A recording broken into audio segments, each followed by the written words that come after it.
Like and subscribe in the next 5 seconds to win a code that gets you a World Cup spray, 2,000 V-Bucks, and a Season 10 Battle Pass. What's going on, everybody? Welcome back to Fortnite First. What you're about to see is Game 1 from World Cup Finals Duos. We got to see tons of big names like Clix, Metro, MONGRAAL, FaZe Dubs, and Mega, and more square off against each other, and the final zone was absolutely nuts. And if you're new here, we're going to be having all our World Cup videos in one convenient playlist. So after you watch this video, feel free to go to our channel. Just click our World Cup playlist. We'll be posting literally every single game. And if you guys want to win one of these codes for Season 10 Battle Pass, an exclusive World Cup spray, and 2,000 V-Bucks, all you have to do is like this video, turn on post notifications, and leave a comment down below. We'll be announcing the winners in every single video. Here's the winner from the last video. Congrats, my guy. If you guys want to support the channel, use code FIRST in the item shop, and definitely hit that sub button because we are on the road to 400K. With all that being said, enjoy the video. This is contested. It's already contested. You're flying on into here, Ninja. The early game's so key, and already BENJYFISHY trying to put shots down range with that revolver, but area is contested. You see they're kind of split from each other right now. What are their comms like in this exact moment? I mean, I think right now they're just going to be trying to hear exactly where these guys are, footsteps, any type of information they can pass off to one another is going to be very important. They've been practicing this landing. I'm pretty sure I watch these guys play literally every week because they're from EU, so they were before NA qualifiers. Yeah. And yeah, this is exactly where they normally land. Savage and Benji, they don't always land on top of one another. And you're honestly at a disadvantage if you do land in the same house because you're going to be getting less shields of one another, right? Less chances of getting shotguns and things like that. And I'm just interested to see how they're going to play this out. Are they going to be aggressive? Or are they going to back down? Well, we just saw the first zone has been revealed, and it is a northern side zone, so anyone in Happy Hamlet not safe. Polar Peak, Frosty Flight, Paradise Palms, Lucky Landing, all not safe. So we continue to keep an eye on this fight. 98 players remaining right now in this game. Now, we mentioned the increased material farming right now, so you're hitting a couple trees, you're getting 20, 30 materials like it's nothing. Let's shift our focus, though, towards the middle of the map here at Dusty Divot, and it looks like Landjock and Punisher go out very, very early in this first game to Tetra and, on the flip side, the new Rogue members. They're wasting a lot of material right now. You can already see it. You've got only 100 matches left. That's 10 builds. These early game fights are always so detrimental. You have to be very, very, very particular with how many mats you're going to use when you're trying to ramp rush somebody, because if you make it there and they shoot you out and you have no mats, I mean, you're left with literally nothing to protect yourself with. And look at the advantage that you now have. Tetra hasn't had any shields, but because 2 eliminations come on through, he gets both. That's 50 shield per elim, putting him at max HP, and now he can completely change how he takes this fight. It's not like the normal games where you're still stuck at 100 health and you might second guess what you want to do. You might play a little bit more passively. No, because of those early elims, they now have Dusty Divot to themselves. They pushed out the Asian duo, pushing towards that top Dusty Divot side of XXM and Mend, and now they're sitting pretty. Divot all to themselves. They've got metal galore here, as well as wood. The one material that really be lacking is going to be stone. Yeah, definitely going to be lacking stone. They can get a 500 metal, which is going to be their most valuable asset here, landing in Dusty. What I'm just interested to see is, you know, they have no rotation items when you're looking over there, so hopefully they find something that's going to help them rotate later. There are no balls that spawn in Dusty, so no ballers. It's going to be very difficult to make it to the late game if you guys don't have some sort of crazy rotation, shadow bombs, anything like that. Here's another fight going on towards Fatal Fields, and with how little materials there are, you got to think these players down low who are already just on light HP are in a tough spot, and there it is. Scarlet and his duo, Bell, get the quick elimination onto Brush, and that's going to push back Brush's duo into Fatal Fields and try to hide for a brief moment.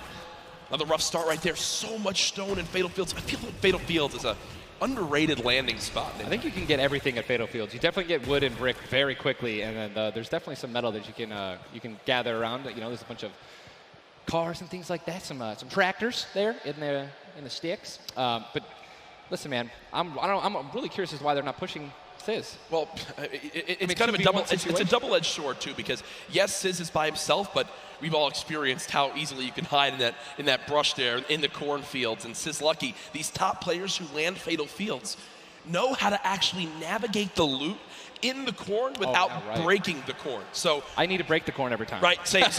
I'm not good enough to know, but there's a certain path you can go on, and Sizz Lucky will actually be able to go back and pick up Brush's card. So this is key. You think you should go Reboot for it? Vans, remember, when you get brought back, you only have 100 HP and a common pistol. That will bring a lot of attention over. If you are Scarlet and Bell, are you sprinting back over that fight? I think so.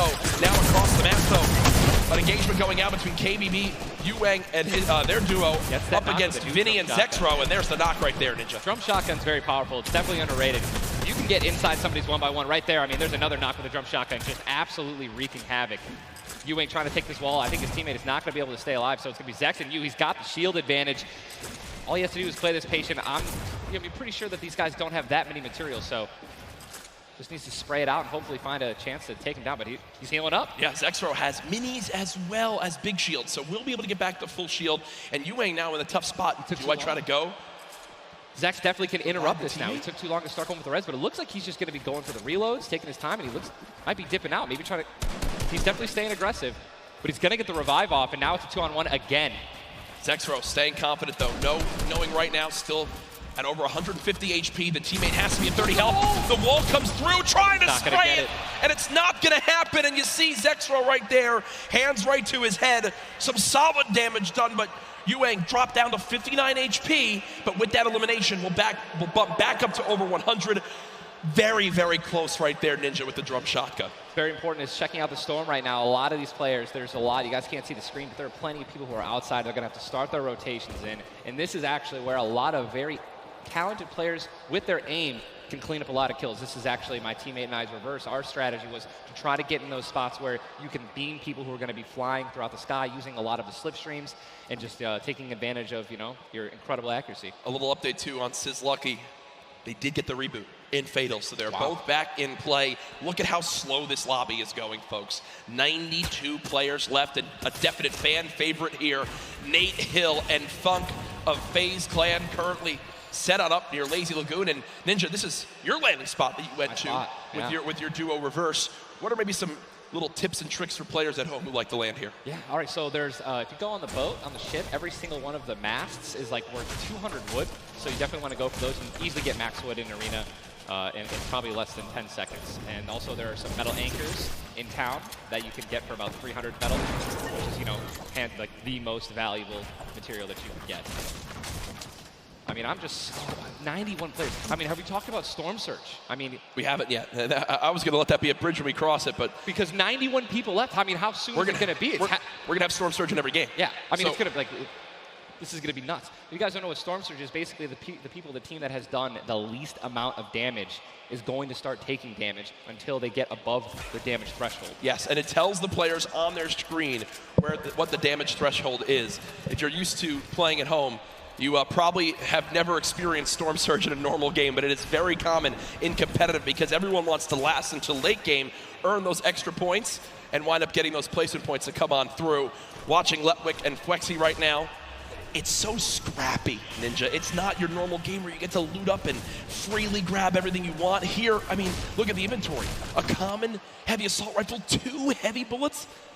Yeah, I mean, people are not going to be able to loot. They're not going to be able to loot normally. I mean, you have every single spot is definitely going to be contested or have talented players who are surrounding you. You got to be constantly worried about getting sniped from the side. All it takes is 2 seconds of being caught off guard, and you can get dinked twice with an infantry rifle, and boom, there goes 160 health, man, just like that. 89 players left now in the lobby as Twiz and Cover H, the duo, do get cut down. 45 duos remaining. The second zone has just been revealed, and again, Storm Surge will begin after that. I absolutely think it's going to happen. That will be for 70-plus players. So you keep that in mind as this goes on. Players who haven't really done any damage will know that they're going to be at a point where their hand is kind of be forced. They're going to have to put on a little bit of aggression. You're going to see the game pick up just a little bit here. There's Snappy and Red Rush already in the next zone. They're more than happy to just farm up this metal structure and claim it as their own.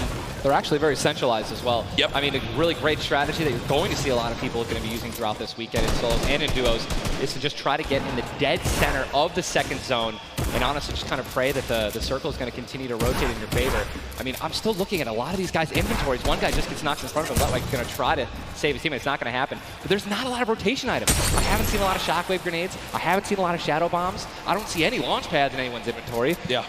It's going to be such a, the rotations late game are going to be nuts. People are going to get lasered out of the sky. And Letwick now all by himself in a 1 versus 2 as his teammate did go down. You see Parpy and Volks still quite healthy between the two of them. Over 140 HP for both of them. Parpy still playing the slow ground, trying to spray out the opponent. And look at the material count. 4 Volks, 135 total builds. It does look like Letwick just kind of ran away, but I don't believe Letwick was able to grab his teammate's reboot card. So will basically be by himself for the rest of this game. You know, it's going to be almost impossible to perform alone when your teammate is knocked. And there's the Storm Surge warning. These guys are 106 above it. You guys can see that, which means that there's somebody who has 106 damage less than them that is currently below the threshold, and they are going to need to hit some people, deal some damage. And that's actually the beauty of Storm Surge, right? You don't necessarily only want people kind of just lingering around in their one-by-ones, praying that the circle moves to them. You're gonna see some fights that are gonna be forced to break out because players need to get above that or they're gonna die. They're not gonna be able to make it. Now moving towards the Dusty Divot Diner. You see Clicks and Skeptic. Yeah, the very young duo from NA East, and you just said yourself, I didn't even know you could farm this. Didn't even know you could get down there. This is the beauty of it, right? These are the top players in the world showing off the little things that they know that really no one else can pick up on. Many teams already stacking here as there's so many materials to be farmed up. And for a lot of players, Ninja, once they get max, they don't just stop there. They keep farming to have an excess for more if they need to expend a lot of materials quickly. Yes. On the bottom right of your screen, you see a fight going down in Salty Springs. A lot of grenades being thrown right there. That's going to be Serpent and Hype. Serpent and Hype in a pretty decent spot. You're seeing, if you guys can look on the mini-map that we're staring at, every single team is now in the safe zone. Everyone is safe in the next circle. It is moving in. Double heavy sniper is in play. For those of you guys who do not know, a heavy sniper will take out a metal wall. It'll take out pretty much anything. It does 1,500 damage to structures. So if you have two teammates who have double heavy snipers, they can see a team, line up a shot of somebody hiding in a one-by-one, and be able to take them out. And that changes the game completely. Once you hear double heavy, you can no longer sit still ever. Or if you know where they're at, you have to make sure you have at least 2 walls of cover on that side to protect you from the inevitable double snipe. And when we say double snipe, it's as far as 1, 2, 3, shoot.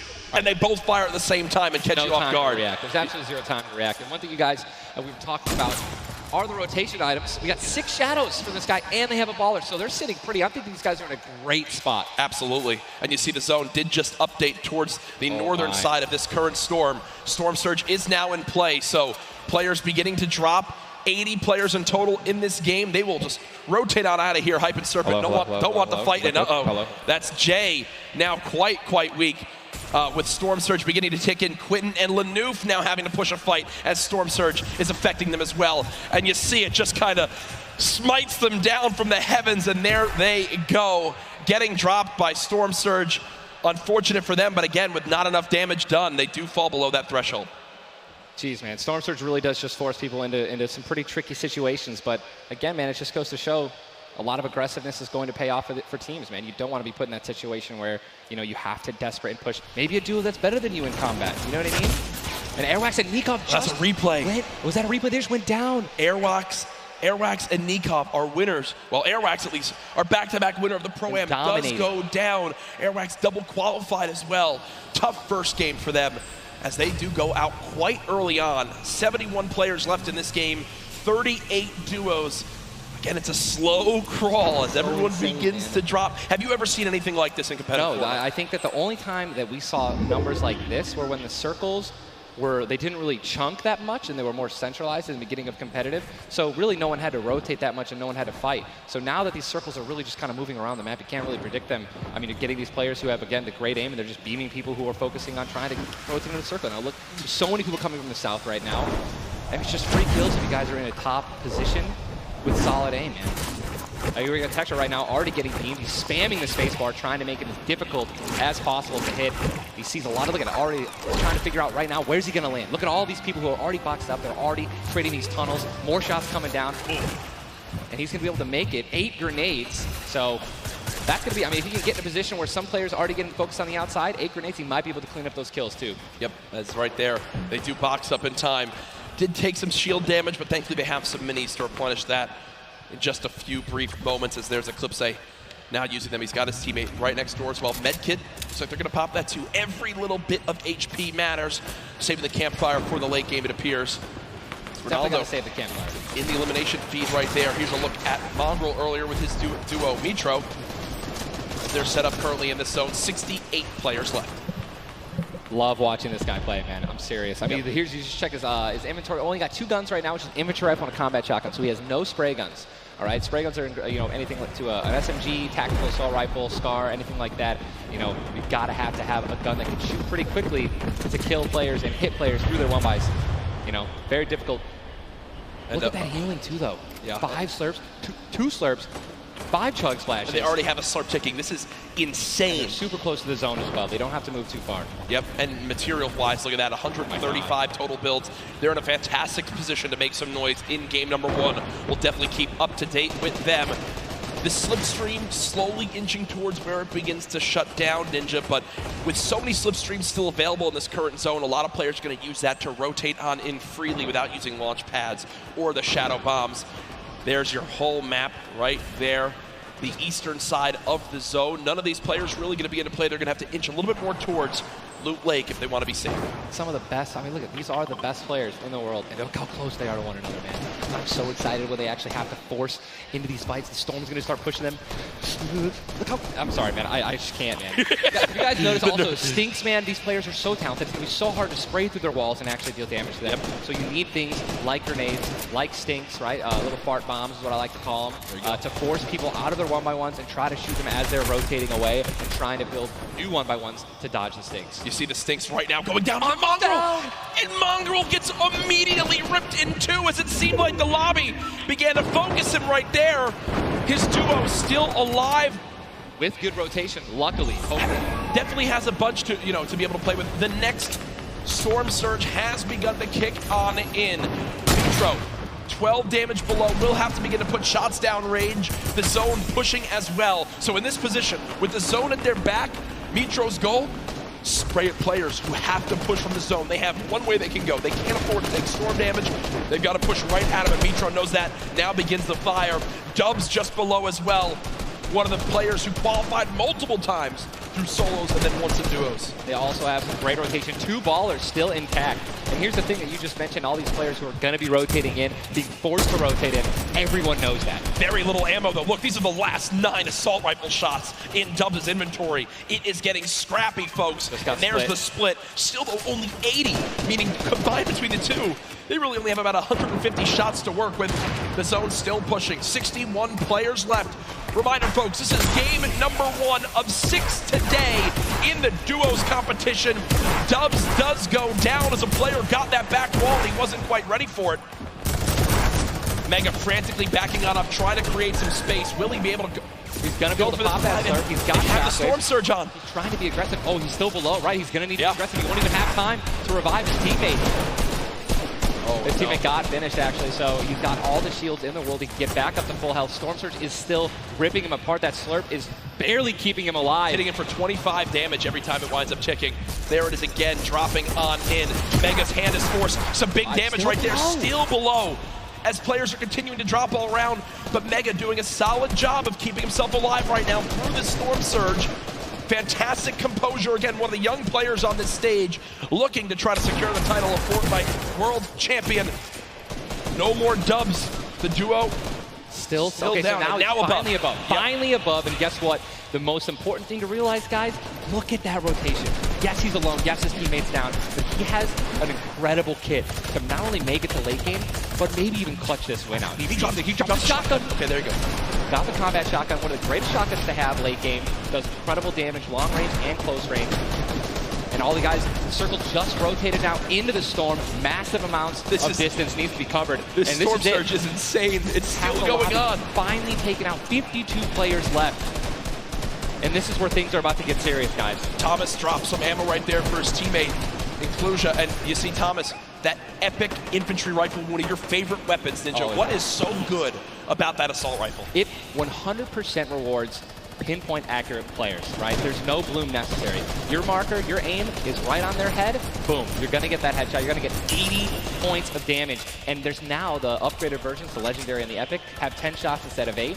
So, I mean, it just packs a punch, man. It can really catch players off guard, and that's exactly what you're going to need when you're playing against these top players who will literally build and protect themselves when they get shot once. Folks, there are 45 players left in this very, very small zone. We are now on our 6th Storm. You see it's about to begin to move, and players will frantically have to go across the map. Zayt and Saf right now discussing exactly what they should drop, pulling up their map, looking exactly where they have to go. 44 left in this one.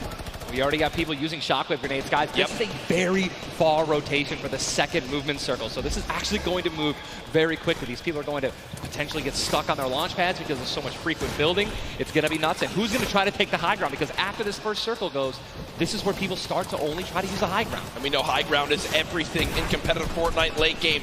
Everyone frantically moving away from the common enemy of everyone, which is that storm circle. Macwood taking zone damage. Daedra as well. King slowly bouncing on through with the shadow bomb, and does land. Storm? Yes, but taking no storm damage, just playing right on the edge. Yeah, right on the edge of the zone right now. Will just stay boxed up for a brief moment. As now there's 36 players remaining, stomping the elimination feed. Arkram now goes down as well. You can see the elimination feed on the top left to keep track of your favorite players. There's so much is going on. This is what tunneling is. When you hear players mention tunneling, this is it right here. You move with the zone, you tunnel your way in, give yourself cover, but not a lot of materials left. Only 22 builds, and this zone is stacked. But look who's on the high ground. It's MrSavage and BENJYFISHY. That would be your 2 picks, so good for you. All right, I have to owe you a bet there, man. That's that. All right. MONGRAAL, unfortunately, do we still know if Mitro's still alive? I mean, listen, people are dying left and right, being eliminated. MrSavage just used another shockwave grenade. He already had high ground, though. The question is, are people going to try to take it? You know that if you really want the chance to win this, you're going to have to try to take the high ground off them or have a rocket launcher to just take them out of it. He's just so weakened. MrSavage just looks up and beams the player out of the air. It's all BENJYFISHY and MrSavage in the elimination feed right now. 24 players left in this one. But almost 20 duos. There's almost no duos remaining, Ninja. Right, this is all solos, and this is kind of what's going to happen, man. MrSavage goes down. It's up to Benji, and listen, Benji's been in this position before. We know he can handle it. Mitro's still in the game as well. I just saw him. He looks incredibly healthy, but now taking some storm damage. Benji's just going to try. Listen, look at the materials. Not a lot left. They're only using their shadows. I think he has 1 build left. Yep. That's it. That's all he has. He's got 10 total builds. 10 total builds. He's just trying to outlast as many players as possible. Remember these placement points. We've made it into our top 10 duos. Now into our top 8. Zayt and Saf now. Zayt and Saf now on the high ground. This game. One of the few, the only duo left. This has a Zayt and Saf win written all over it. Mitro, MONGRAAL's duo, was all by himself very early on. Still alive in this one. 40R Storm now getting beamed. Can the North American duo of Zayt and Saf close this out? Raining down fire from up top. You see the frantic builds coming in. BENJYFISHY goes down. Mega, Mitro, and Scarlet on the low ground. Shots still coming on in. Zayt and Saf just sitting pretty. Mitro just got a double, I think. 5 limbs. Tries to get